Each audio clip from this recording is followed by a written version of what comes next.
Thank you very much, Abigail. And again, welcome to this webinar, a part of our webinar series where today we take a closer look at the dust storms and health effects and all this related to climate change. And you can turn on to my slides. So in my presentation, quickly, I just want to give you introduction into this topic and a little bit background for this webinar series. Next slide. You can move to the next slide. Yes, I see that now. So at European Respiratory Society, we have back in 2023 produced this updated position statement on climate change and health, with focus on respiratory health, where we have addressed these major issues about how climate change is affecting respiratory health and how it will affect it with this very fast change in our environment related to climate change. We have published two statements that you can see here on the website, one with kind of review of the evidence related to climate change related extreme weather events, from addressing heat events, aeroallergen exposure, exposure to wildfires, dust storms, and so on, as we are covering in the webinar series, as well as we published a very clinical-oriented guidance for healthcare professionals piece, also addressing these issues. In this, just to summarize briefly, in both of these statements, we clearly state, and the purpose of these statements to say that here at DRS, we clearly acknowledge that climate change is a health issue and presents a major threat to lung patients. And through various aspects of climate change, they're interconnected and synergistically affect our health and health of respiratory patients. We need to really take this topic seriously and update our knowledge on the new science around this number of topics. ERS calls on health community and policymakers from Europe to global to urgently reduce emissions of greenhouses and mitigate effects of climate change. We have enough knowledge already to call for action to reduce and mitigate effects on health. And we also call for air pollutants and greenhouse gases to be seen as a combined problem and bring solutions together, and we address that also in this webinar. Crucially important for us is continued education of clinicians and patients, as well as of scientists and wider audience and public on this issue to mitigate effects on respiratory patients and broader on health, as there are clear co-benefits on general health. So these are some of the main points of our statements, and to bring now the new evidence forward, since these statements, of course, science is quickly emerging and we get new evidence on health effects on different aspects of climate change and respiratory health. With these webinars, we hope to bring new knowledge and go a little bit in more detail and depth with certain aspects. We already had two webinars early in the spring. We started with heat waves, then we moved on to wildfires in July, and now we turn to when the wind turns toxic, climate, dust storms, and lung health webinar. And it's my great pleasure to introduce the program and two excellent speakers who will really give us an overview of what is the latest with exposures from deserts to lung to biological mechanisms. Where does this exposure come from, and how does it affect health, who is most in risk, and so on. So it's my pleasure, in order to start this webinar, to introduce the program. We have two speakers, Dr. Mirsaeidi from University of Florida and Dr. Massimo Stefoggia for Department of Epidemiology at Rome. And we'll stick to 40 minutes of presentations, one right after another, and then we'll open up for questions and discussions for the last part of the webinar. And I'll encourage you all to post the questions in Q&A session, and then we'll address them at the end of the webinar. So with no further delay, I would like to introduce our first speaker, who will tell us about from deserts to lung, the global journey of dust. And Dr. Mirsaeidi is a professor of medicine and chief of division of pulmonary and critical care at University of Florida. He leads research on novel lung disease biomarkers and the impact of dust exposure on respiratory health, and serves in leadership and editorial roles across major respiratory societies.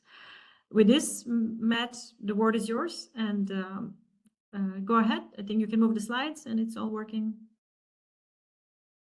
as it should. Perfect. If you can. Sure. Thank you very much.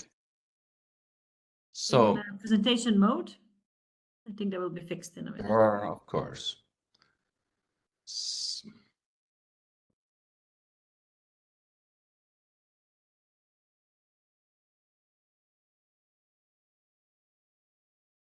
All right. So I think that now I'm ready. Zorana, thank you very much for introducing me.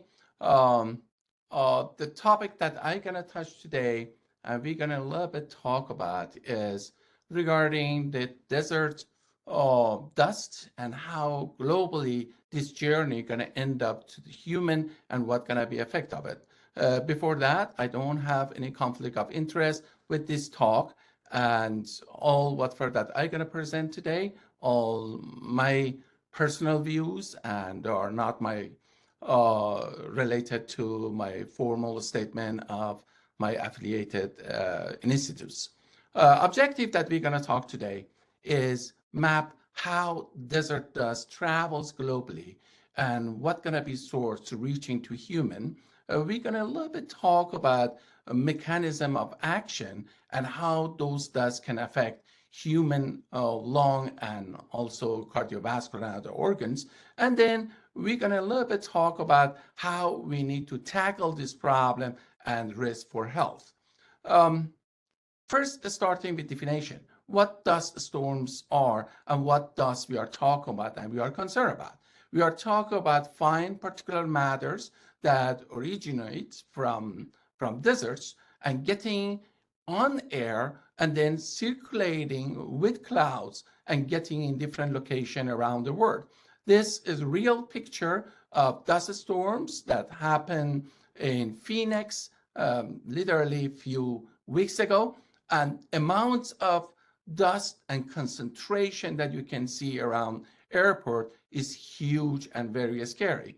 Usually dust can affect local scale effects, exactly like what you can see here in one town, can be a region that part of nation significantly affect because dust can move for thousands kilometers. And then after that, global circulation is another concern that can happen. How dust gonna be generated? This video can show you a lake that, because of climate change, has significantly been changed and dry land form, and that's gonna be a source for the dust. And we have thousands of those lakes at this point around the world that getting a source for dust and generating more particle matters on air and the problem that we have. And basically what happened in global convection is those dust, whenever that they are getting on air, they circulate, and sometimes because of the change of temperature, they're going to be descending those particles in the different places that cause air pollution and significant damage to human being. Traditionally, we have subtropical desert belts that, as you can see here in lower picture, good number of those in at least 2-3 parts of the world still produce significant burden of dust on air. This is a picture that you can see dust from China, how that's gonna move, and from Africa that's gonna join it and reaching to Europe, part of Asia, and then getting to United States. And that is basically with this video, you can see that how they are moving. Actually, if you look at for this part, dust from Africa goes up and getting in south of Europe, including Spain, Portugal, and Italy, and that circulation actually goes up and higher with different concentration as well. I want just make sure that we understand that dust is not the only problem that we face with. We have right now smoke that in different parts of the world, particularly in Canada and South America and Africa, gonna cause a lot of significant changes too, and salt and other air pollution too. Then when we are talking about United States, this is NASA video that how we can see from satellite good concentration of dust moving and getting in South Florida. Actually, we did a study here in Miami, and we find it out between 5 to 7 days, gonna take time. We get dust from Africa, and that moving to entire east of United States, and some part of it you can see that getting in Texas, in Arizona, and then moving to Mexico.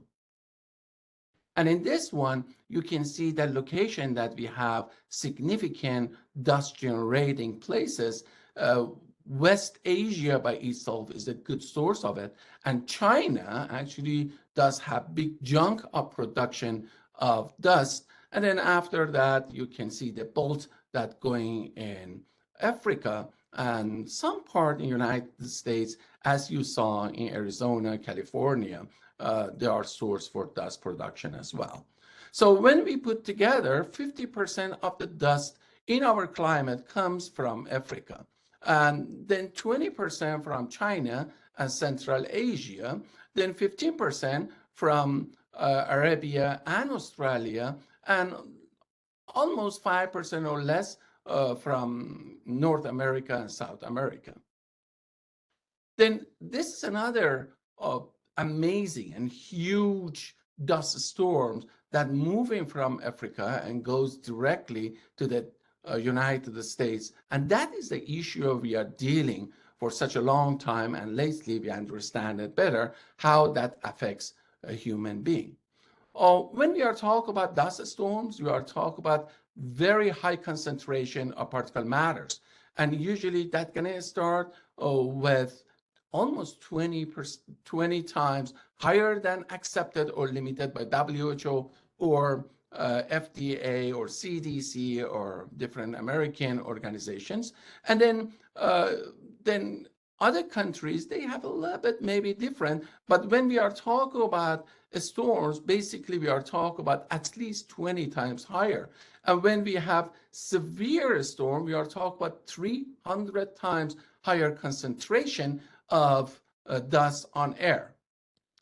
Then when we are talking about dust, we are talking about particle matters between 5 to 10, or between 2 to 5, or less than 0.1. But basically, let's divide it to 10 to 2.5 and put it on 0.5. And why we are doing that, I'm going to show you in next slide. But just understanding that 85% of the dust in Middle East actually is less than 10 PM10. And then when we are talking about composition, we have so many factors, chemicals, bacterial as biologic, chemicals that we produce and we put on air, and actually salt whenever that moving around ocean and gonna be contaminated with those contaminants as well. When we have PM10, usually that goes in upper respiratory tract, and then 2.5 goes down and getting to lower bronchi. And then 0.5 is a part that can pass through airways and getting in the blood. Those particles, whenever that getting inside the blood, can go in vessels and sometimes in atherosclerosis formation does have a role, and then make a thrombosis that cardiac ischemia, arrhythmias, and a stroke may happen. Another part that we did, we developed long on chip to a little bit more understanding mechanism of action. And this is what for layers that you have for epithelial cells and then endothelial cells in the bottom and immune cells circulating in the system. We learned that whenever that we expose with high concentration, almost 20% of concentration, regular concentration of air or acceptable, then we have significant response by pro-inflammatory cytokines and chemokines that attract immune system in the lung and cause significant inflammation. As well as we find it out that those can make garloma, that is basically a specific disease that we call sarcoidosis in the lung. Then when we are talking about climate change in the term of how that can happen and how that can be controlled, three major factors are important. Leadership, how we are dealing with this, and that is the reason we believe that controlling climate change is not political game, is very important and should be a structured response on it. It should be community-based. Each community should have plan for it and should be really multidisciplinary approach on it, specifically because we want to protect people that they are high risk for side effects and damage in different organs. Who are there? Young and old people, people with HIV, people with cancer, immunodeficient, people with low socioeconomic, immigrants, and all those should be, and so many others, should be really evaluated better in local and community-based approach.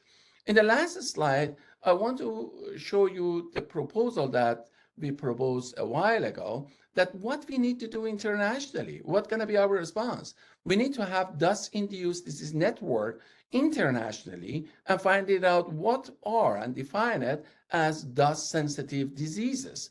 And after that, we need to really form a group of chemists, epidemiologists, microbiologists, physicians, climate scientists, and put together under health administration in every local and community, and understanding that first, putting real-time data integration in news for people, infrastructure research for how we can fight with side effects of climate change, and then putting on news in radio as a public warning system, and on the day that we can really support for research, going to be funding collaboration internationally and helping how we can end up side effects of dust storms and climate change. And thank you very much. Thank you very much for Dr. Mirsaeidi. A lot of for excellent and clear presentation. And we will move on straight to the next speaker and then open up for questions to you, Dr. Mirsaeidi and Massimo, at the end of our talk. So it's my great pleasure to also introduce our next talk, When Dust Storm Hits, Who is at Risk, which will dig a little bit more into what we know from studies so far on the health risks. Dr. Massimo Stafoggia is Senior Biostatistician at the Department of Epidemiology at the Lazio region in Italy and Senior Lecturer at Karolinska Institute. He has participated in multiple international projects on the adverse effects of air pollution and developed methods to estimate environmental exposures at fine spatio-temporal scales. On desert dust, he's part of a WHO-led team on the investigation of short-term and long-term effects on desert dust, and thus very qualified to tell us more about this topic. Massimo, floor is yours. Thank you very much, Zorana, and good afternoon to everybody, and thanks to the organizer for offering me the opportunity to present, let's say, an updated overview of what is the epidemiological evidence on the adverse effect of desert dust. So I hope this presentation will complement what we have just seen from the previous presentation. So very briefly, I will start by providing a very synthetic overview of the health effects of PM, although we, in this audience, we very well know about them, because I think it is a good way to kind of guide us toward the effect of desert dust specifically. So health effects of PM, of course, most of the evidence about the adverse effect of particulate matter is about fine fraction and ultrafine, as we just heard even more, for the reason that in addition to impact the respiratory system, it can also penetrate into the lungs, possibly translocating into the bloodstream, and therefore impacting all different types of organs and systems, and so having a systemic effect. But when it comes to sources and components of particulate matter, the consensus is not that consolidated. Let's say that there is some understanding that potentially traffic-related sources, or in general anthropogenic sources and those related with combustion processes, seem to be a little bit more toxic. However, it has to be said that in the past few years or decades, maybe there has been also an increasing evidence on the adverse effect of the coarse fraction. And some studies also show that apparently the mortality and morbidity coming from this coarse fraction is at least comparable to what found for PM 2.5. Okay, so when it comes to the mechanisms, I will not spend many words here because we already heard about that. And the focus here is more about the respiratory disease and the system. But just to say that this slide it has almost 10 years. It comes from a joint statement from the European Respiratory Society and the American Thoracic Society, where basically it is now clear that the effect of PM are systemic. It's not just the respiratory system as the natural entry point of air pollution, but then, as we previously heard, can be the cardiovascular system, also the brain. Now there is a lot of attention in terms of the adverse effect of PM and air pollution in general on mental health, either as a consequence of the cardiovascular mechanism or as an entry point through the olfactory nerve. But then there is a widespread also array of different cascading events potentially impacting also maternal and birth outcomes and all the other types of effects. And this brings us to the effect of desert dust, which is the topic of today. We already heard about the major mechanisms of transportation, so I will not spend too many words here again, but I think it's important to make the clear distinction between what are the source areas and what are the receptor areas. When we speak about dust storms, we speak about events that might last between 1 and 24 hours at source points, so basically where arid regions are located. But depending on the meteorological conditions, these storms can be transported either at surface level or even very high, at high altitudes, and they can move for thousands of kilometers. We have seen the examples of Saharan dust moving across the ocean and reaching the Caribbean and the United States. That's an example, or other examples are Asian dust reaching all across Asia and also Eastern Europe. And depending on the transportation route, also the composition of the dust cloud reaching the receptor area can be very different. Because as we just heard, but it is important to bear that in mind, desert dust is not just crustal component, clay minerals, and salts. That's what is mostly found at the source area.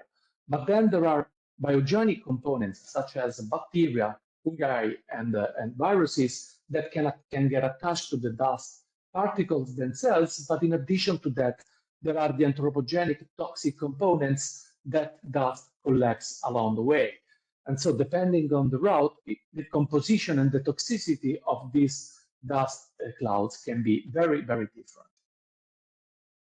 And so this is summarized here in terms of what kind of the main mechanisms. So again, just to stress the point about the toxicity of these particles, microorganisms, toxic biogenic allergens, but also industrial pollutants or pollutants found in anthropogenic settings, major urban areas, etc., that can get attached to the dust themselves. But also interestingly, even when it's not the dust per se, but when there are these events, even local particles emitted at the receptor areas can be more toxic on dust days due to reactions with gases or condensation of organic compounds on the particles themselves.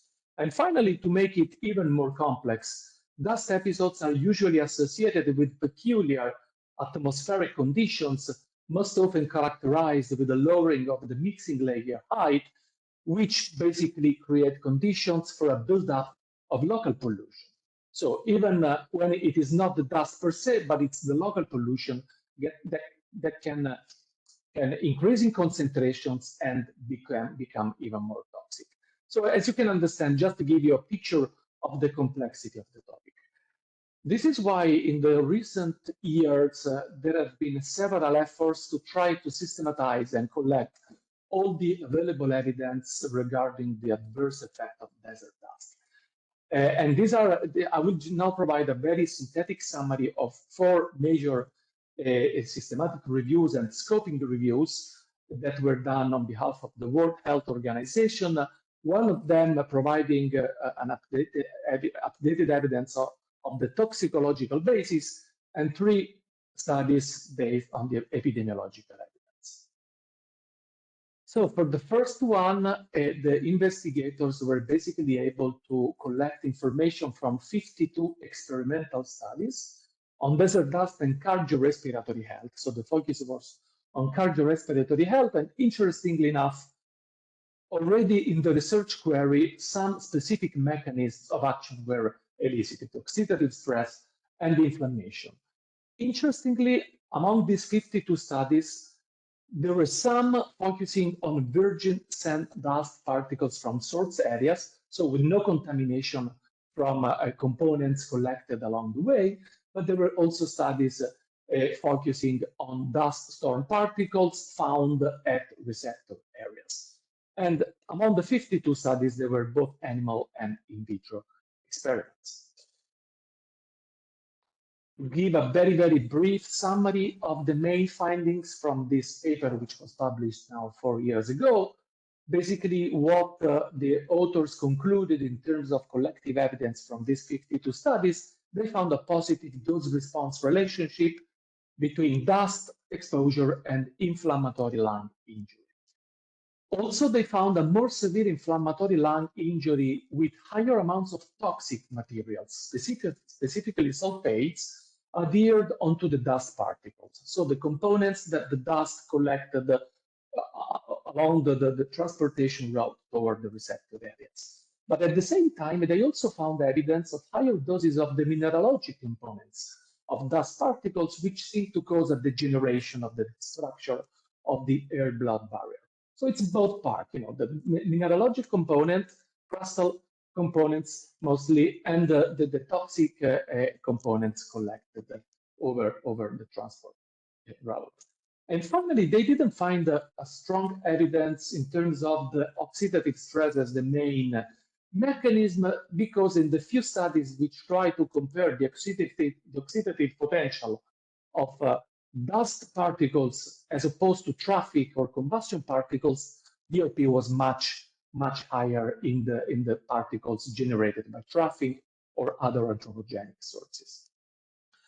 I will now move into the 3 studies about the epidemiological evidence, which is also the topic where I have been mostly active in the past years, together with the World Health Organization. In this study, this was a scoping review where basically we were able to collect the information from more than 200 studies, 204 to be specific. And in these studies, we tried to keep the research query broad enough.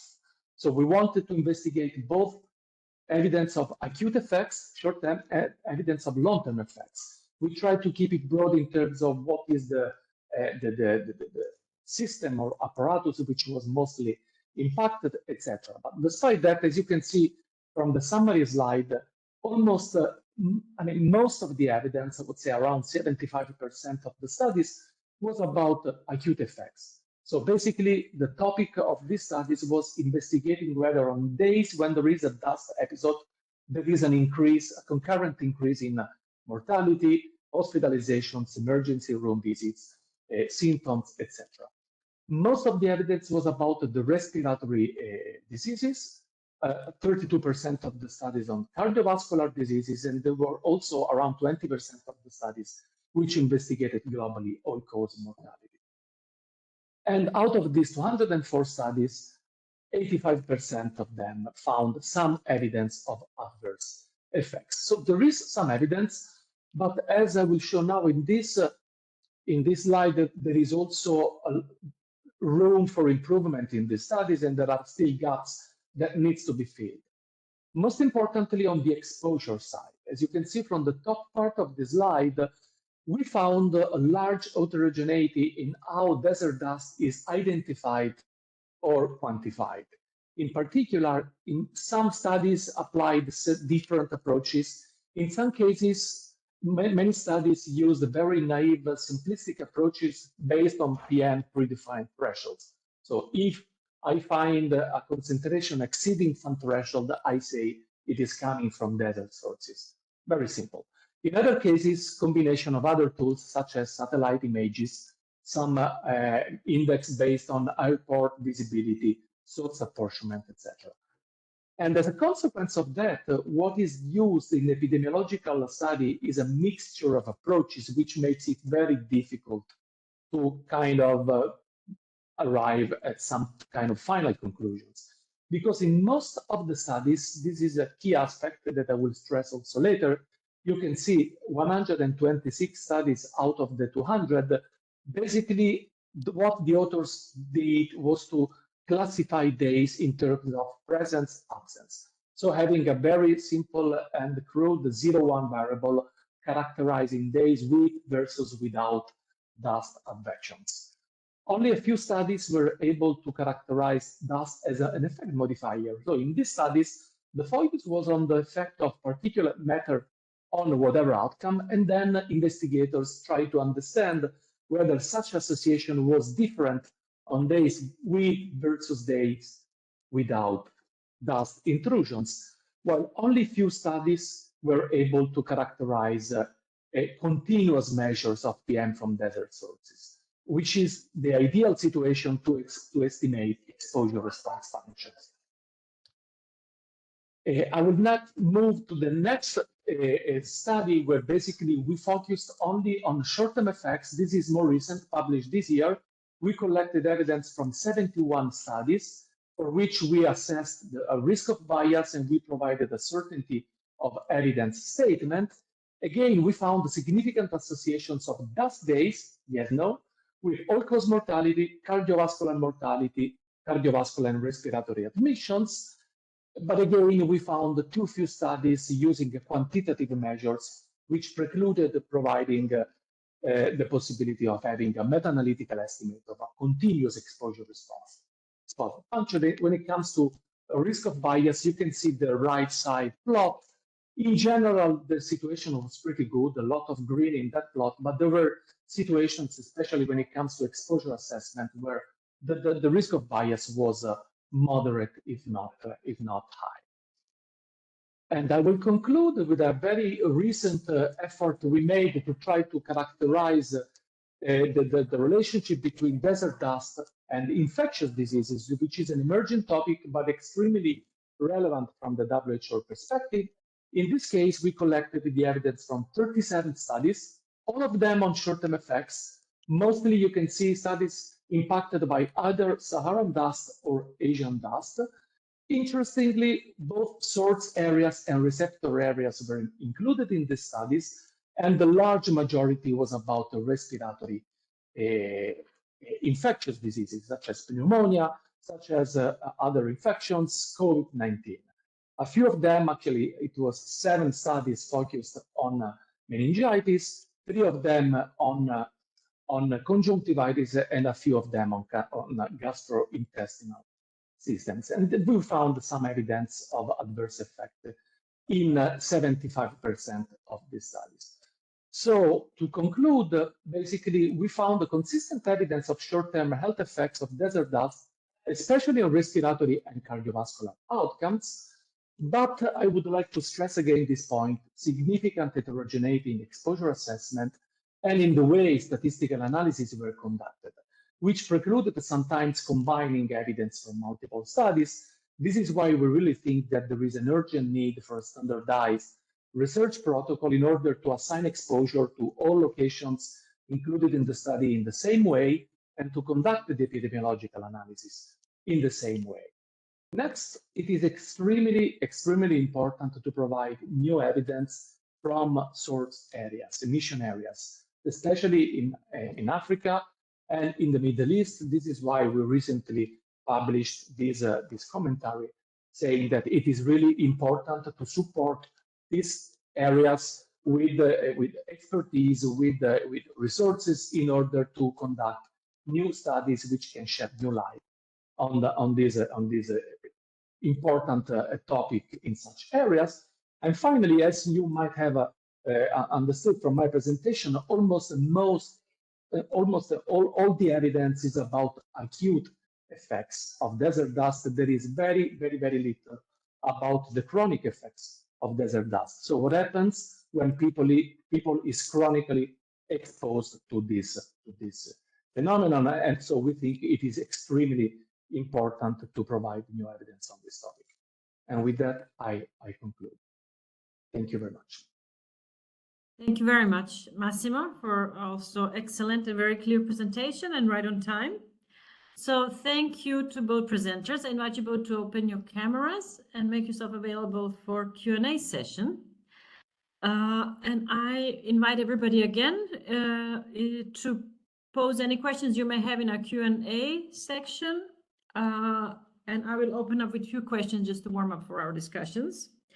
So I will start with Dr. Mirsaeidi. Thanks for excellent overview of how truly global problem this is with these really impressive maps, both of you, on how dust storms travel around the globe. Can you give us a little more insight? How will climate change exacerbate this existing well-known patterns of dust storms and exposure across the globe? Do we have some good predictive methods? Do we know how worse or better for some areas this will get, perhaps worse? And what kind of collaborative strategies do we need to develop public health policies to deal with this problem? How can we protect people that are most at risk, which here, of course, we focus on respiratory health, and we seem to have most evidence on respiratory health. So let's talk about that vulnerable group.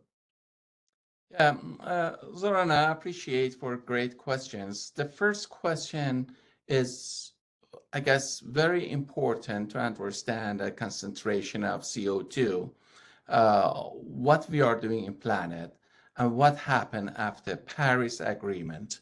Unfortunately, we couldn't really fix the issue for more production of CO2, and by itself means that worsening climate change, and that should be translated to more production of dry lands, and that means more dust formation.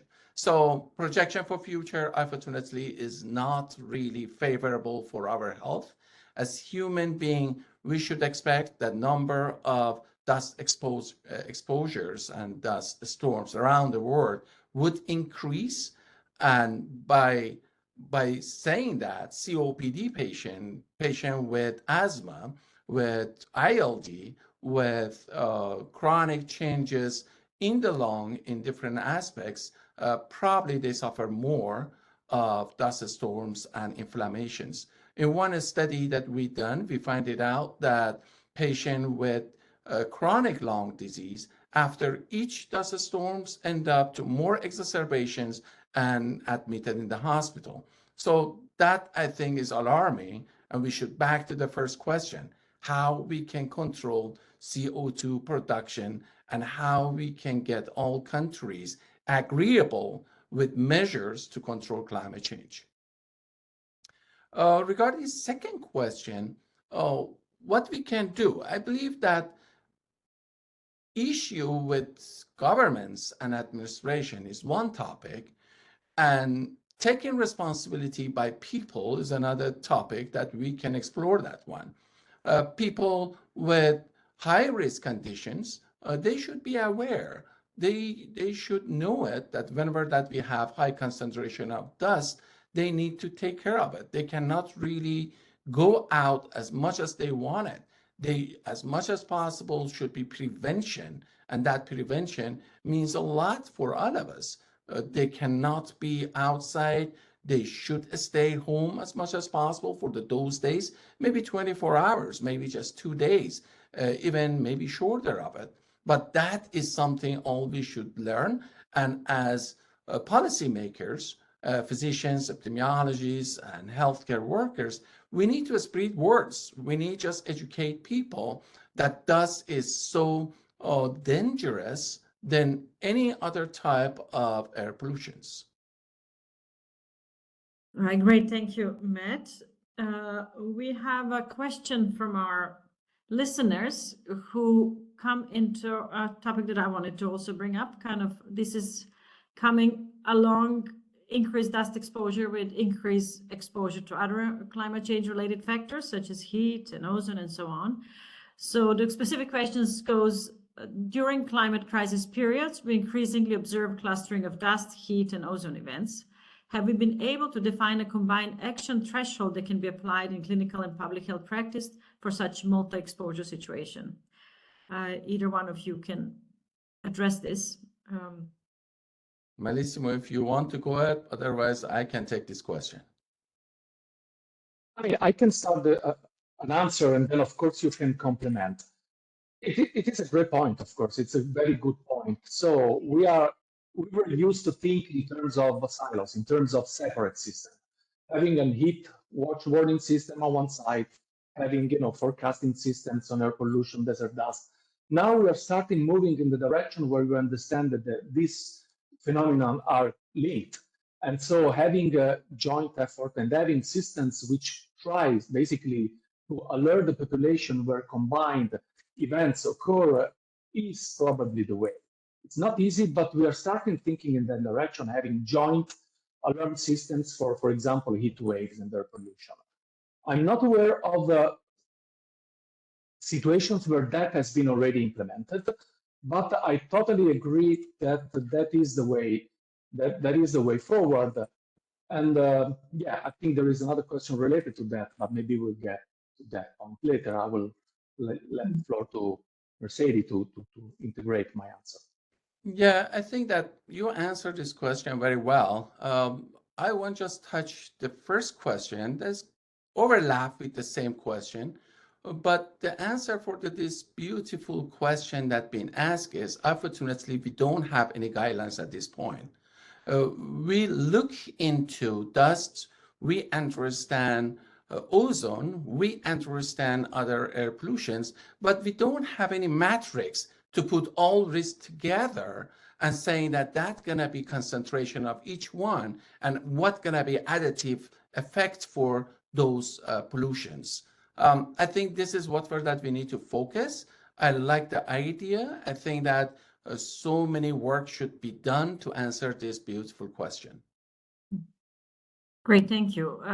Following question addresses the same issue. I think our listeners are very well aware that desert dust comes together with other exposures, and the specific question says that when assessing the health effects of desert dust exposure, concurrent heat waves, humidity, pollen load, and urban emissions often act as strong confounding factors. Are our current epidemiological methods sufficient, or should we move to exposome approach? This is, I guess, a great question for Massimo. I will dare to assign to you. Yeah, of course. I mean, this is exactly what I was referring to before. Yes, we really need to design studies which integrate all these exposures. These are not independent exposures. These are concurrent exposures. And sometimes these are related to each other. When you have one, it's most likely you also have the other. And furthermore, the effect of the combination of these, usually we see it's not just the sum of the individual effect. There is synergistic effect of these multiple exposures, which really asks for an exposome approach. In the last years, we have been developing methods to try to tackle with this complexity. But it is time now. It is time now that we start doing that also when it comes to acute effects of these different exposures, and we put them together within the same framework, which would also provide new evidence when it comes to the previous question. Are there guidelines? No, not because there are not yet exposure response functions from these joint exposures coming within the same modeling framework. So if we are able to investigate this in a unified framework, we can provide new evidence on the exposure response functions, on the synergistic effects of all these events, and then we can provide new evidence on the opportunity to design combined guidelines. Yeah. Great, thank you, Massimo. So next two questions go a little bit specifically in policy arena and what can we do about this. So one question goes, thank you very much to both speakers. I wanted to ask if you think that to protect the population from the effects of desert dust, the EU health protection standards for PM10 are valid or directly applicable, or is separate work needed?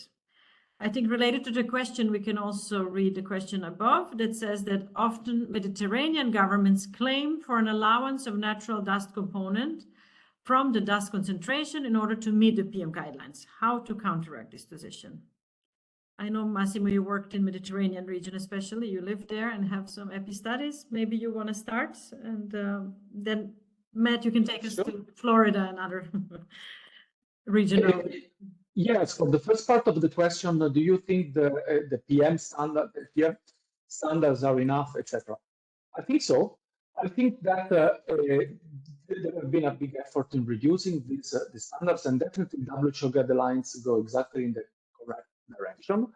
I also see the problem that is reported in the question about the usual issue that there is this misconception that since these exposures from desert dust cannot be avoided, then they should be discounted from the number of days, of the exceedance that are allowed.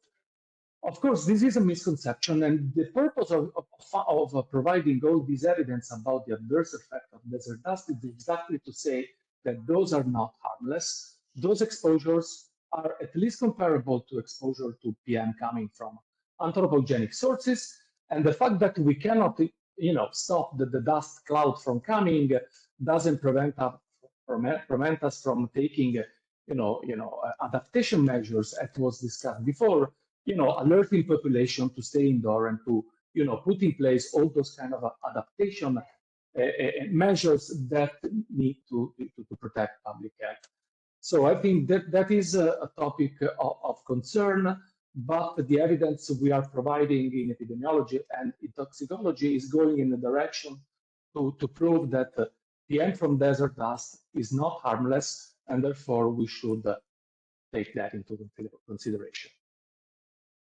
Thank you, Massimo. Great answer. I don't know, Matt, if you'd like to add something to this. Yeah, sure. So at least I can tell you about EPA United States. We have some concentrations on air that define as healthy. And that concentration is not only for PM10, is PM10 and PM2.5. And both of them are important in the lung distribution and other organs involvement too. Just clarified one point, because that is very confusing. When we are talking about PM10 by itself, we are talking about PM5, we are talking about PM09 as well. So, and we are talking about everything below that size. And each dust does have different concentration. If you are talking about concentration from Africa, might be composition for what portion is higher, what portion is lower, is different from the dust that you get from China or from East Asia. So first, we should be same language to understand those numbers. And second thing is, beside of the numbers, if you are talking about PM, maybe 50 microgram per ml per liter is fine or is not fine, we need to define what level cause problem for a human being. I mean, functional concentration is important than just numeric concentration. And many of those thus still we are defining, and we don't know a specific disease, what gonna be concentration, healthy or not. Thank you, Matt. Related to this, Massimo, you mentioned in your talk in conclusions that we still need more studies. We need definitely better exposure. The studies that we have show clearly signal of health effects, especially in respiratory system, as we also understood from Matt's presentation. We know we have mechanistic understanding how this happens and inflammatory responses, but you still call for more studies in Africa, especially in Middle East. Why is this? Is this because of the difference in composition and toxicity of the local versus traveled particles, or is it because this is where we see the strongest concentrations and these local sources for raising awareness and driving more political action? And yeah, can you go a bit in detail why we need more local studies in these regions? Absolutely. I think it is important because now there is a disproportion between studies conducted in receptor areas versus studies conducted in the source areas. Of course, the situation in the source areas is extremely different because they are used to have, very, very, very high concentrations most time of the year, with a huge spike coming from these massive events. And the part which reaches Southern Europe, the United States, Caribbean, etc., is only a small amount of that. So the conditions in those areas are extremely different, and the vulnerability of those populations is much higher. But unfortunately, that corresponds to the situation most of the time where the infrastructure is more vulnerable, where the data are more scanty or maybe totally non-existent. And so sometimes it is kind of, it happens that you apply to those areas, especially when we want to try to quantify, impact assessment, etc.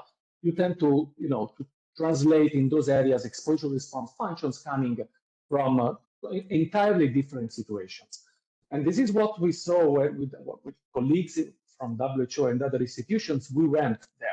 There is a lot of interest on the topic. There is a lot of good intentions. Sometimes there is a lack of resources. So I think it is really important to provide new evidence in those areas. Also on the topic of the long-term effects.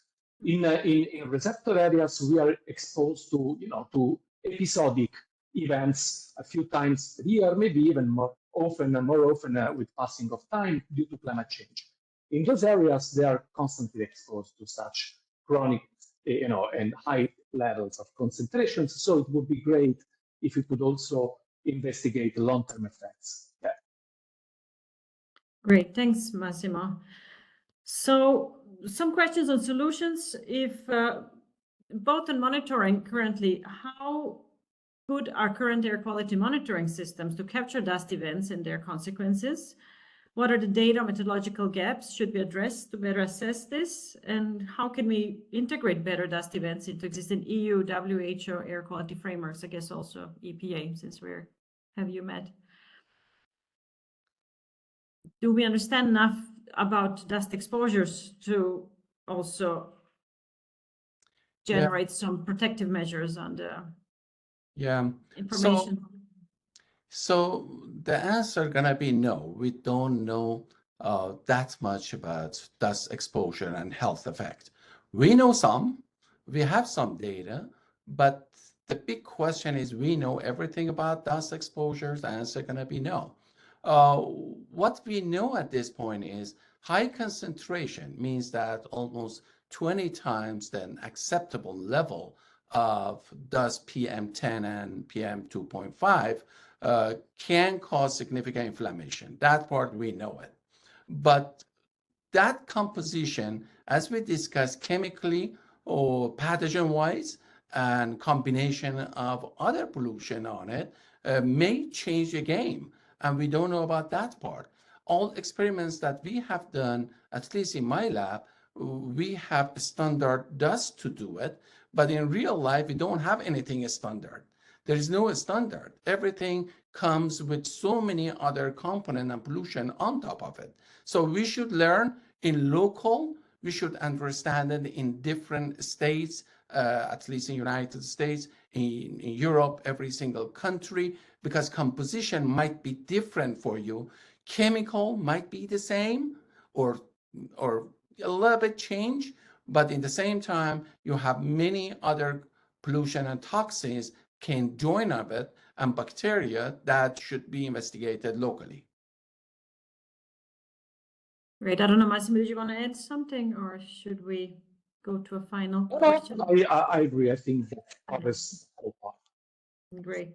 Okay, to end, before I summarize our great discussions, what would be one recommendation to EU policymakers or US policymakers to better protect respiratory health in the era of climate change and dust storms, with knowledge we have now and monitoring availabilities we have now?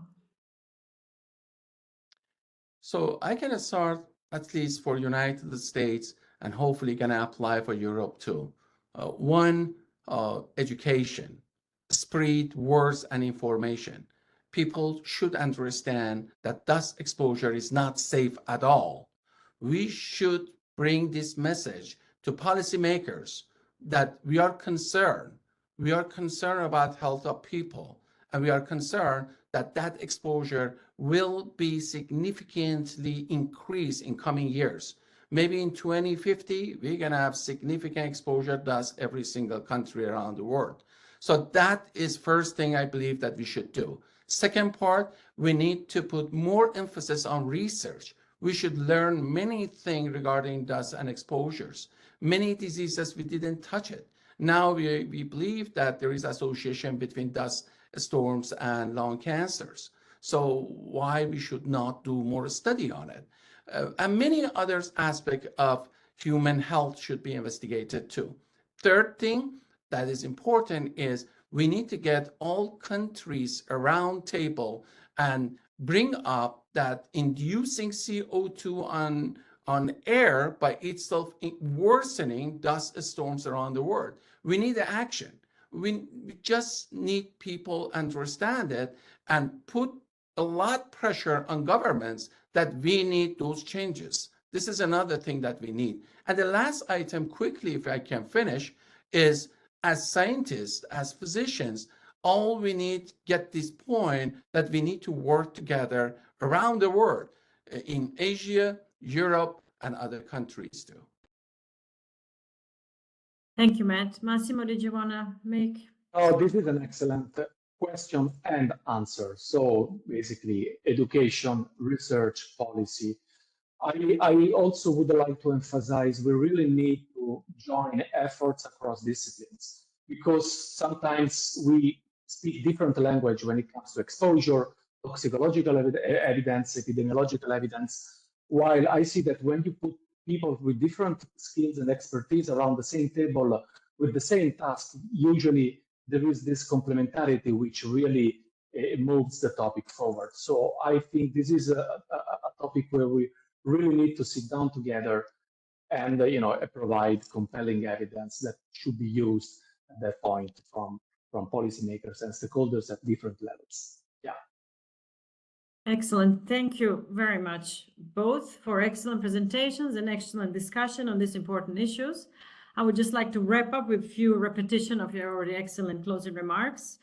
Dust storms remain urgent issue for respiratory health, and with urgently changing environment due to climate change, dust storms are likely to increase, and exposure to dust to be increasing problem for respiratory health and health beyond lung health.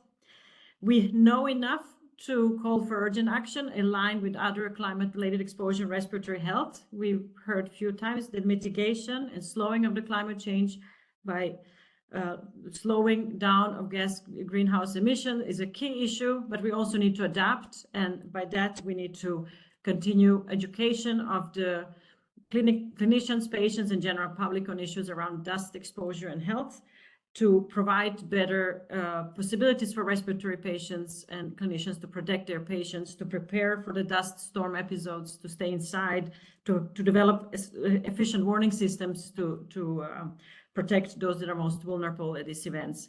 At the same time, we still need more research. We're just in early stages, as Massimo pointed out. The studies show clearly, as well, in line of our mechanistic understanding, that dust storms do pose risk for respiratory health, especially short-term studies, but we still lack understanding how these extremely high short-term episodes of dust exposures that we experience affect health on the long term. We have literally no studies so far, as well as different toxicity of sand particles, whether they're locally received or far away, how that affects our health. We still need more studies and to develop efficient dose response functions to guide policy.